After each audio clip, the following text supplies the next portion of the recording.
जब तप कर पुण्य कमाए, सुन करके जिनवाणी हम ज्ञान की ज्योति जगाए। सुन करके जिनवाणी हम ज्ञान की ज्योति जगाए। तन मन में मैं के और मैं के स्वच्छवास में, स्वच्छवास में, चातुर्मास में, 12 महीने में 4 महीने खास है। ओ हम जैनों का प्यारा चातुर्मास है। बहुत जोरदार तालियां हमारे भैया के भावों के लिए।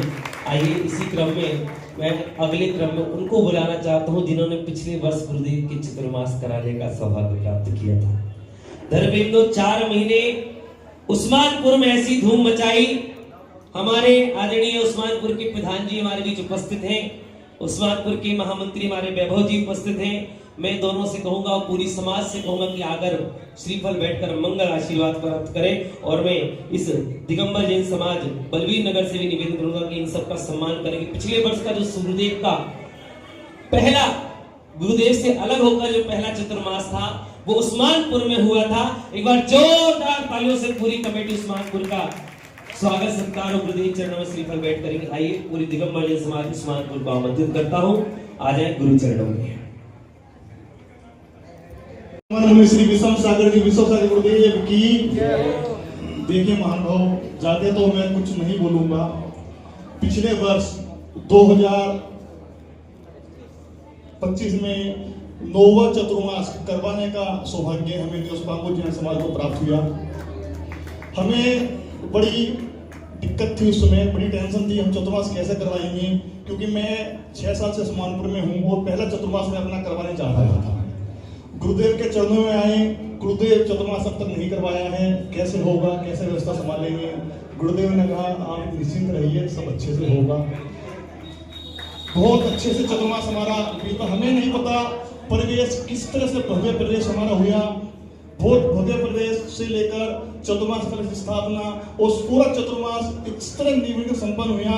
हमें नहीं पता कि भीड़ सभा कहाँ से आए। जिस समय हमने कलश स्थापना के लिए पंडाल लगाया, हमने न्यू उस्मानपुर जैन समाज ने 1500 से 2000 की कुर्सियां भरी हुई उस समय। ये गुरुदेव का शास्त्र चमत्कार ही है। आशीर्वाद है हमें कि ऐसे साधु का हमें 2025 का चतुर्मास करवाने का सौभाग्य प्राप्त हुआ है और 10वां चतुर्मास बलवीर नगर जैन समाज को प्राप्त होने जा रहा है और हुआ है। उसके लिए बहुत बहुत पूरे बलवीर नगर जैन समाज का साधु हुआ। एक ऐसे साधु, बहुत सरल साधु है हमारे तो साथ में, मतलब कि गुरुदेव बिल्कुल सरल है बहुत, और इतने त्याग तपस्वी हैं। अब 21 तारीख से अष्टांगी का प्रारंभ होने जा रही है। साल में 3 बार अष्टांगी आती है और तीनों बार गुरुदेव का उपवास निर्जल रहता है और तीनों बार गुरुदेव अपना विधान भी हर बार करते हैं। तो मैं तो ज्यादा कुछ नहीं बोलूंगा। बलवीर नगर जैन समाज का सौभाग्य है कि ऐसे संत का चतुर्मास गुरु और आपको सबको मिला है कि जो बहुत सरल है। और मैं तो छोटा सा निवेदन करूंगा, भैया हमारे गुरुदेव बहुत सीधे हैं, सरल हैं, कोई इनका नाजायज फायदा ना उठाए। तो नमस्ते गुरुदेव। कैसा चतुर्मास रहा। मैं लाल मंदिर पिछले 35 सालों से जा रहा हूँ और कम से कम जितने भी लाल मंदिर में चतुर्मास हुए सबका अच्छा अनुभव है। हमारे गुरु के गुरु आचार्य विमल सागर महाराज जी का कृष्णनगर में चतुर्मास होता, बड़ा भव्य चतुर्मास हुआ था। उस चतुर्मास में हमारे को भी सेवा का मौका मिला, लेकिन उस्मानपुर में जो चतुर्मास हुआ वो अलग ही अनुभव था। इतने भाव से जो भाव देखे दिल्ली शहर में, क्योंकि दिल्ली में लोग बस कहते हैं साधु आता हुआ डरता है, आता नहीं है, मनाना पड़ता है। लेकिन दिल्ली वालों के भाव अच्छे नहीं होते, लेकिन उस्मानपुर वालों के भाव देखकर लगा कि ये दिल्ली नहीं है, ये दिल्ली नहीं है, ये पूरा मध्य प्रदेश है, पूरा ललितपुर है। इतने भाव उस्मानपुर वालों के थे। वहां पर मुंह से शब्द निकले भूतो ना भविष्यतो, लेकिन बलवीर नगर का नाम सुन के लगा कि भविष्य वाला शब्द हटा लिया जाए। शायद आपके भाव भी उससे अच्छे क्योंकि बलबीर नगर बराबर में है और उस्मानपुर उसके बराबर में है। तो यहाँ पर कंपटीशन नहीं, भावों का भाव है। कितने अच्छे भाव बलबीर नगर वाले लगाते हैं। बड़ा कार्यक्रम नहीं करते कि भाई बड़ा कार्यक्रम करा, बैंक्वेट हॉल में कर लिया, बसें भर के बुला ली। यहाँ तो भावों का खेल है। 4 महीने उस्मानपुर वाला का जो भाव था उससे अच्छे भाव अगर बलबीर नगर में होते हैं तो बलबीर नगर की नहीं, दिल्ली की छाप, उत्तर भारत की छाप पूरे भारत वर्ष में जाएगी। और बलबीर नगर दूसरा बड़ा जैन समाज है। हाथ जोड़ के निवेदन है, कृपया इतने अच्छे भाव करें, जो बात हमने भविष्य वाली बोली थी हमें हटानी पड़े। और दूसरा क्या, वैभव जी बोल रहे थे महाराज जी का अष्टानी का पर्व में निर्जला उपवास होता है। आर्यपुरा सब्जी मंडी श्री चक्र के विधान में महाराज जी का 24 का नियम था, 24 पूर्ण हो गए। जोरदार ताली बजाएंगे। 24 अष्टानी का पर्व निर्जला पूर्ण हो गए। अब पहला शुरू होगा, ये आप लोगों ने शुरू करवाना है, नारियल आपने चढ़वाना है। महाराज जी से निवेदन बलबीर नगर वालों ने करना है। अगर आप चाहते हैं कार्यक्रम अच्छे हो, उत्तम से उत्तम हो, मुनि जी के आशीर्वाद हमें उत्तम से उत्तम मिले, हमारे बच्चों का एडमिशन, शादी ब्याह व्यापार अच्छे से अच्छा चले, तो उसके लिए साधु की सेवा तो हमने करनी है। लेकिन निवेदन हमने करना है नारियल चढ़ा के, महाराज जी आप भी इस बारी दोबारा से कुछ नियम अगर करते हैं तो हम सबका भला हो जाएगा। साधु ने तो समाज का भला करना है, लेकिन उस भले में हम कितना अपना भला कर सकते हैं ये हमें ध्यान रखना है। तो महाराज जी को मेरा कमेटी से भी, बलबीर नगर वालों से भी निवेदन है कि पहला शुरू होगा या 25वां शुरू होगा, ये महाराज जी जाने और आप जाने।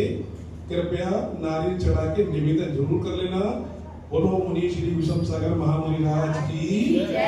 चलिए अब चलते हैं, समय हो चला है गुरु चरणों में। और कोई शेष रह गया हो तो निवेदन करता हूँ, अब वो बाद में। आइए सभी लोग हाथ जोड़िए। हे गुरुदेव, आप हमें अपने मंगलमय वचनों से, मंगलमय प्रवचनों से हम सभी के मोक्ष के मार्ग को, धर्म के मार्ग को प्रशस्त करें और 4 माह की संयममय यात्रा के बारे में बतलाएं गुरुदेव। नमोस्तु गुरुदेव, नमोस्तु नमोस्तु।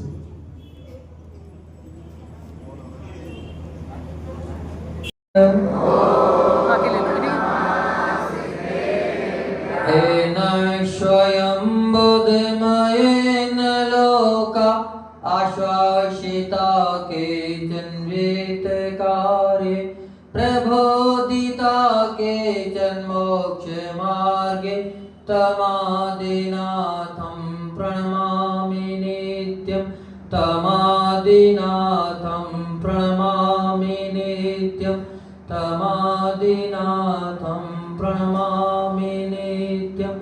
नमामि यतिवरं, नमामि संकटमोचनं, नमामि यतिवरं, नमामि संकटमोचनं, नमामि तपोधनं, नमामि विमर्शसूर्यतिवरं, नमामि विमर्शसूर्यतिवरं, नमामि विमर्शसूर्यतिवरं। जय देवादेव आदि ब्रह्म आदिनाथ भगवान की जय।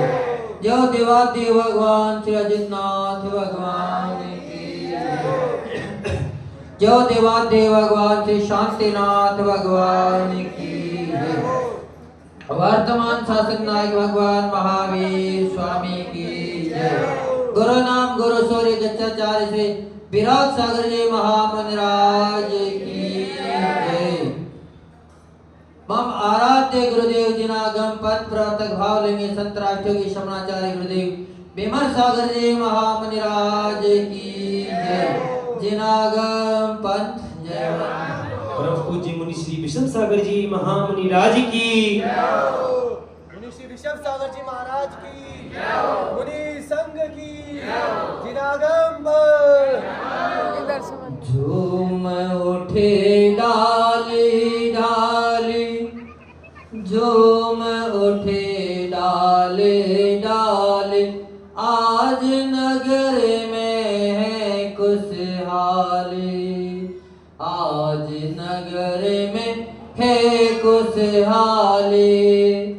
बलबीर नगर के भक्तों का, बलबीर नगर के भक्तों का पुण्य हुआ है बलशाली, पुण्य हुआ है बलशाली। मिलकर सब प्रभु का हो, मिलकर प्रभु का सब जयकार लगाए रे। जीवन है पानी के बूंद, कब मिट जाए रे। होनी अनहोनी हो, होनी अनहोनी कब क्या घट जाए रे।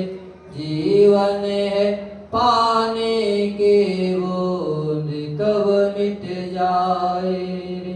जय दो जनागम पंथो, अनादि अनिधन जनागम पंथ जय पंथो। हे भव्य आत्माओं, बंधुओं, आचार्य भगवान कहते हैं कि संसार में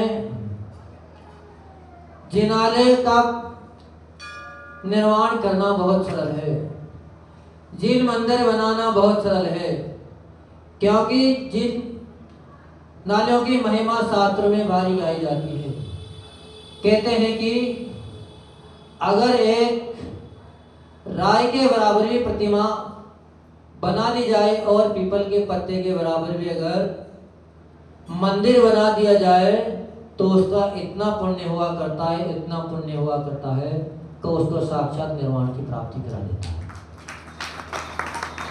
लेकिन आचार्य भगवंतों ने शास्त्रों में उनसे भी भारी काम बताया है। एक निर्ग्रंथ साधु का चातुर्मास कराना, साधु का चातुर्मास कराने के लिए भव का पुण्य की सराहना होती है। भव का पुण्य होता है, पूरी समाज का पुण्य होता है, जब जाकर एक दिगंबर संत का चातुर्मास मिलता है। मंदिर एक व्यक्ति बना सकता है। एक सेठ अगर सोच ले कि हमें मंदिर बनाना है तो एक नहीं हजारों बना सकता है, क्योंकि भरत चक्रवर्ती ने सोचा तो एक नहीं 72 जिनाले उन्होंने खड़ी कर दी।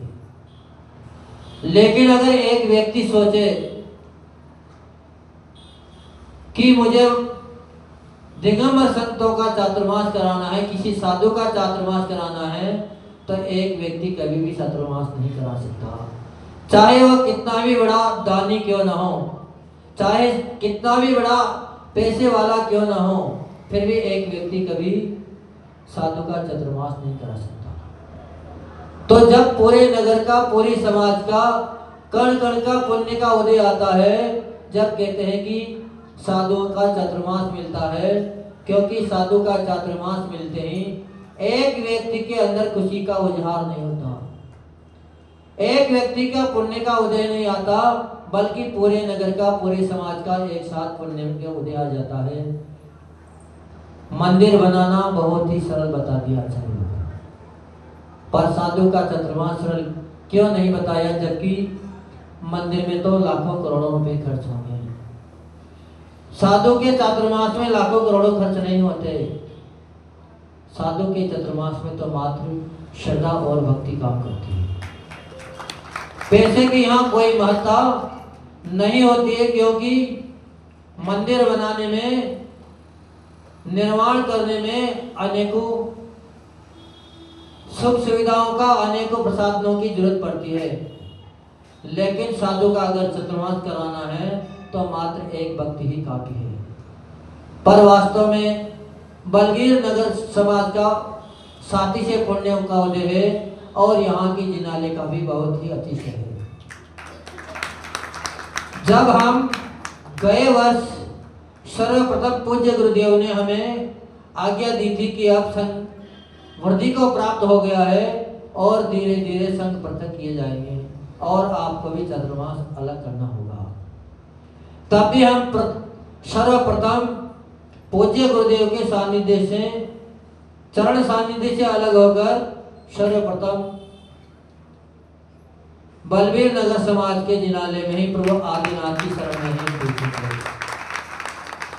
और जो यहाँ पर भावना पाई जाती है वह कभी खाली हो नहीं, चाहे देर सवेरे हो जाए, समय लग जाए। जब वो समय आए थे तो हम वहां से सोच के आए थे कि हम लाल मंदिर में चतुर्मास करेंगे, क्योंकि हमारे साथ मात्र 2 व्यक्ति जुड़े हुए थे, संजय भैया और पंकज भैया। इन्हीं का बलबूते पे हम गुरुदेव से अलग होके आए थे, क्योंकि जब तक हम गुरुदेव के सानिध्य में रहे तब तक हमने न प्रवचन करे थे, न ही कोई विनयांजलि भजन गाए थे। तो बड़ा सा डर लग रहा था कि समाज में चतुर्मास कैसे करेंगे। पर इन लोगों ने हमारा हौसला बढ़ाया कि महाराज चिंता ना करें, आपका चतुर्मास तो हम दिल्ली के शिखर पर करवाएंगे, जो दिल्ली का कलश हुआ करता है लाल मंदिर, जिनके इतिहास में 2 मछली है। पर जैसे ही हम यहाँ आए तो प्रभु आदिनाथ के दर्शन हमने किए, तो दर्शन करते ही मन हुआ कि क्यों न शिखर भी जाना। अपन तो नींव में रहेंगे तो ज्यादा प्रॉफिट मिलेगा, क्योंकि नींव अगर मजबूत है तो शिखर रुक पाता है, अगर नींव मजबूत नहीं है तो शिखर कभी भी खड़ा नहीं रह सकता। तो उस समय हमने प्रभु आदिनाथ के चरणों में भावना पाई थी कि भगवान क्यों हमें अभी से शिखर पे चढ़ा रहे हो, हमें तो आपका चरण सानिध्य मिल जाए तो बड़ा अहोभाग्य होगा। पर प्रभु ने सोचा कि नहीं, अभी आप नींव में और आने लायक नहीं हो, अभी तो आप मात्र कोरे पत्थर ही हो। तो हमें आपको हम प्रथम और अंतिम तीर्थंकर का सानिध्य कैसे प्राप्त करा दें, क्योंकि बलबीर नगर वालों को नीचे आते हैं तो प्रथम तीर्थंकर आदिनाथ के दर्शन होते हैं, और थोड़ी ऊपर चढ़ जाते हैं तो अंतिम तीर्थंकर भी सामने आ जाते हैं। और जहाँ अंतिम और प्रथम मिल जाए तो फिर तो सारी पूर्णता ही होगी। तो भगवान ने कहा कि बेटा अभी यहाँ की लायक नहीं हो तुम, अभी तो मात्र तुम पत्थरा हो, और पत्थर को हम नींव में नहीं रख सकते। नींव में भी जैनों के लिए कहा जाता है कि नींव में घी डालते हैं, जल नहीं डालते नींव में, क्योंकि नींव ही शिखर का निर्माण करने के लिए सहायक होती है। तो यहाँ से भगवान ने कहा कि अभी तुम आगे बढ़ो, और हमें पहुंचा दिया कहाँ पर, उस्मानपुर नगर में हमें पहुंचा दिया कि वहां अभी तुम्हें पकना है और तैयार होके फिर हमारे पास आना है। तो निश्चित ही प्रभु का ऐसा आशीष मिला कि यहाँ से हम सीधे सीधे उस्मानपुर नगर में पहुंचे, और उस्मानपुर नगर वालों का इतना सानिध्य हमें मिला, इतना सानिध्य मिला कि बड़ी बड़ी समाजों के लिए, बड़े साधुओं के लिए तो सभी समाज तैयार रहती है, लेकिन एक जिन साधु का चतुर्मास पहला हो और जो मंच पर बोलना भी नहीं जानते हो, उनके लिए आगे आना बहुत कठिन काम है, फिर वो भी 4 महीने के लिए। तो उस्मानपुर वालों ने हमारी बहुत सेवा करी, हमें वहाँ बोलना भी सीखा, और वहाँ पर पत्थर ही नहीं, इतने कंप्लीट भगवान शांतिनाथ के सानिध्य में हम हो गए कि अब नींव के पत्थर बनने के लिए भी तैयार हो गए। तो इस बार भी सोचा तो यही था कि चलो लाल मंदिर वाले कैसा चूक गए, उनको हमने सानिध्य नहीं दिया, तो इस बार उनको सानिध्य देंगे। और बलबीर नगर वाले भी जोर शोर से साधुओं को पाने के लिए तैयार थे। 1 नहीं 2 नहीं, कई जगह इन्होंने श्रीफल चढ़ाए। पर प्रभु नाथ आदिनाथ का ऐसा चमत्कार है कि वह किसी में भेदभाव नहीं करते। जिसकी पहली अर्जी लग जाती है उसको निश्चित ही वो स्वीकार कर देते हैं। तो इन्होंने बहुत इंतजार किया। आचार्य भगत सौरभ सागर जी के पास भी इन्होंने खूब श्रीफल चढ़ाए। फिर उसके बाद दूसरी जगह भी श्रीफल चढ़ाने गए, पर आदिनाथ को तो मंजूर था कि बेटा हम तुम्हें अपने सानिध्य में रखेंगे। और निश्चित ही जब हम दोबारा यहाँ पर ग्रीष्म काल में आए थे, तब भी हमें यहाँ का वातावरण बहुत ही अच्छा लगा था। जिनाली तो बहुत देख ली हमने, दिल्ली में अनेकों कॉलोनी में हम गए भी सही, लेकिन बलवीर नगर और उस्मानपुर जैसी अभी कॉलोनी हमने नहीं देखी। हो सकता है पैसे वाले यहाँ से भी बड़े बड़ी समाज और जगह भी होंगी, भक्तिमान समाज और जगह भी होंगे, ऐसी बात भी नहीं है, लेकिन हृदय से भक्ति करने वाले ये दो ही समाज अभी तक हमने देखी है, जो चाहे साधु छोटा हो चाहे बड़ा हो, कोई मतभेद नहीं है।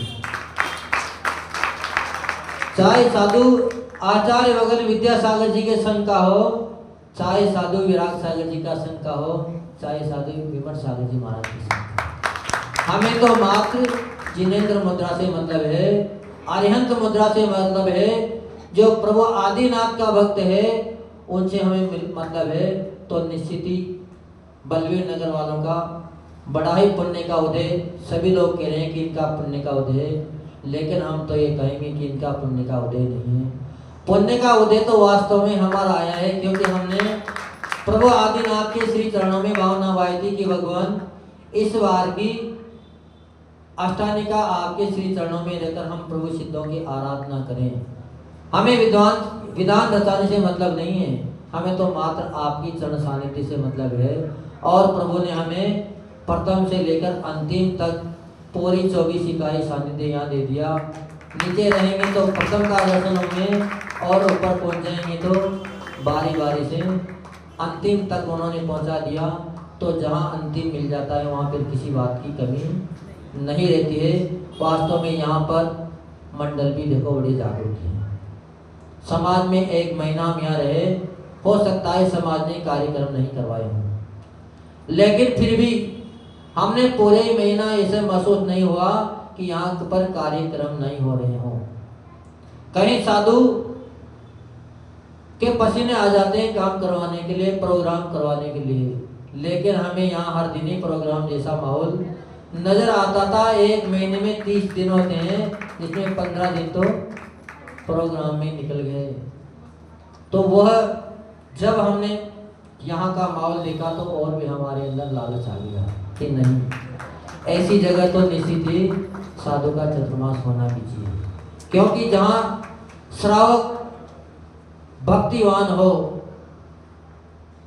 आराधना करने में तत्पर हो, प्रभु की वाणी सुनने के लिए लालायत हो, उसी जगह साधु का चतुर्मास होना चाहिए। मात्र पैसे वालों के यहाँ चतुर्मास नहीं होना चाहिए, क्योंकि साधु कोई पैसे वालों के नहीं है, साधु तो मात्र भक्ति वालों के हैं। साधु को कुछ नहीं चाहिए, ना आपकी कलशों की जरूरत है, ना महलों की जरूरत है। साधु को मात्र चाहिए भगवान की भक्ति, भगवान की आराधना। और जहाँ भगवान की आराधना होती है वहाँ ना भूख लगती है, ना प्यास लगती है, निश्चित ही मान के चलना। समोसरण में अगर आप कहीं दिनों के भूखे भी पहुंच गए,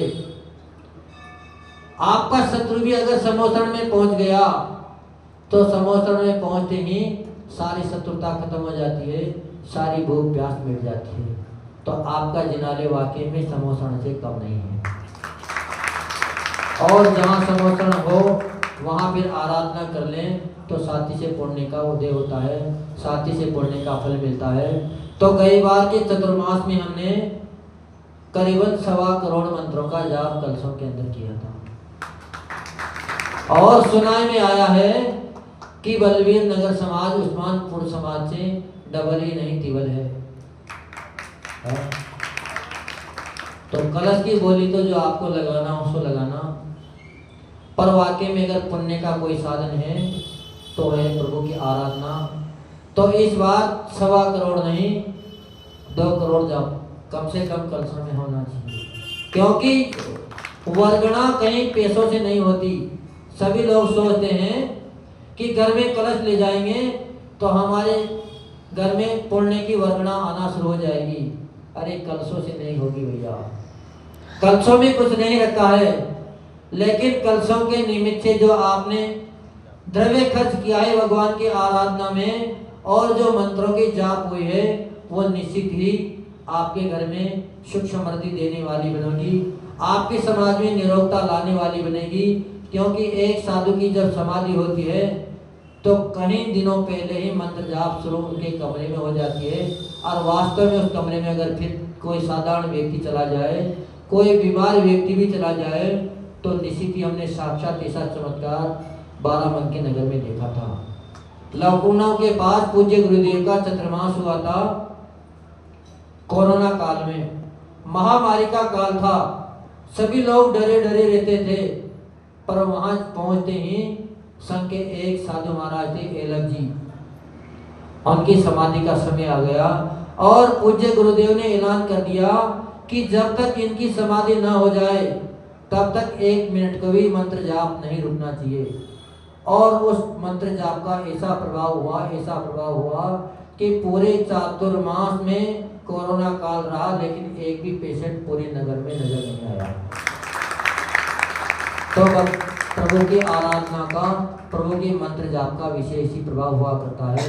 तो निश्चित ही पहले ही प्रोग्राम आ रहा है अष्टानिका का, और करीबन अष्टानिका में ही हम 1.25 लाख जाप तो उसी समय कर रहे थे। ये तो हम इकल्ले ही कर लेते हैं, और जहाँ फिर 1000 घरों की समाज मिल जाए तो 1.25 लाख नहीं 1.25 करोड़ भी माला हो जाए तो बहुत कम है।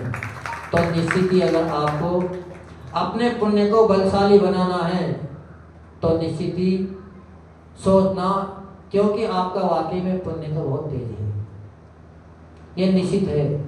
क्योंकि हम हमारे चतुर्मास की घोषणा उस्मानपुर में कर चुके थे। क्या कर चुके थे? क्योंकि हमें लग रहा था कि बलवीर नगर वाले बड़े बड़े संतों के पीछे लगे, तो हमने सोचा मैंने कि हम यहाँ से भी चूक जाएं और वहां भी न जाएं।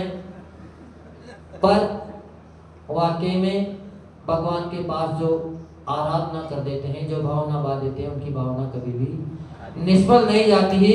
हम भी तहे दिल से भगवान के साथ भावना बाके गए थे, और एक बार नहीं कम से कम 3-4 बार तो हमने यहाँ के चतुर्मास के लिए ही विधान रचा दिया था शांतिनाथ के चरणों में कि हमें इस बार का चतुर्मास बलवीर नगर में मिले। तो ऐसा चक्रव्यूह फैला कि हमें घोषणा करने के लिए दिन निर्धारित किया था 3 तारीख 3 जुलाई को हमें चतुर्मास की घोषणा करनी थी, जब तक बलवीर नगर का एक भी श्री बल हमारे पास नहीं चढ़ा था। हाँ? पर ऐसा चमत्कार प्रभु आदिनाथ ने किया कि सुबह जब कमेटी के लोगों के सामने घोषणा करनी थी तो वाकई में वहाँ के बच्चे हमसे जुड़े हैं। रात के 10 बजे तक भी हमें नहीं छोड़ते हैं, और सुबह 5 बजे ही वहाँ बच्चे पहुँच जाते थे। लेकिन उस दिन प्रभु आदिनाथ की ऐसी कृपा हुई कि न बच्चे पहुँचे, न कमेटी पहुँची, न समाज पहुँची। अब हम चतुर्मास की घोषणा कहीं तो कहाँ करें।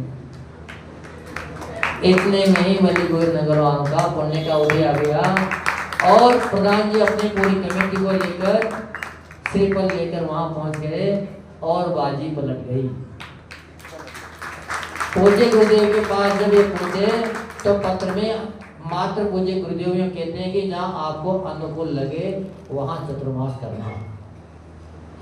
क्या लिखते हैं गुरुदेव कि जहां आपको अनुकूल लगे वहां चतुर्मास करना। पर इस बार पत्र हमने मात्र पढ़ के सुनाया था, सीधी पत्र में लिखी थी कि आपको चतुर्मास बलवीर नगर में करना। हमने हमारी पत्र घोषणा नहीं की, क्योंकि हमें तो लग ही गया था कि इस बार शायद दोबारा हमें शांतिनाथ का ही सानिध्य मिलना है। पर वास्तव में यहाँ के जिनाले में चमत्कार है। तो हम आपसे यही कहेंगे कि कहीं आप न अतिशय क्षेत्रों में भागा करो, नहीं कोई सिद्ध क्षेत्र में भागा करो। अगर कोई दिल में बात आ जाए तो निश्चित ही भगवान आदिनाथ के सामने आकर अपनी भावना प्रकट कर देना, आपकी भावना कभी खाली नहीं जाएगी। लेकिन भावना होनी चाहिए निस्वार्थ, भावना में कहीं स्वार्थ का पट नहीं होना चाहिए। अगर निस्वार्थ आपने भावना बाई तो निश्चित ही आपका पुण्य उदय बहुत जल्दी होगा, आपका भाग्य का सितारा बहुत ही जल्दी खिल जाएगा। इसलिए भगवान ने भी हमारे लिए सानिध्य दे दिया कि हमें आपको शिखर पर तो पहुंचाएंगे, लेकिन ऐसे वैसे नहीं पहुंचाएंगे। जब आप शिखर लायक हो जाओगे तब जाके आपको शिखर पर पहुंचाया जाएगा। अभी आप नीम के लायक हो, और जब तक नीम के पत्थर नहीं बनोगे तब तक आपके ऊपर कलश नहीं चढ़ सकते, क्योंकि नीम ही कलश के लायक हुआ करती है। नीम ही कलश को अपने शिखर पर रोकने की शक्ति देती है।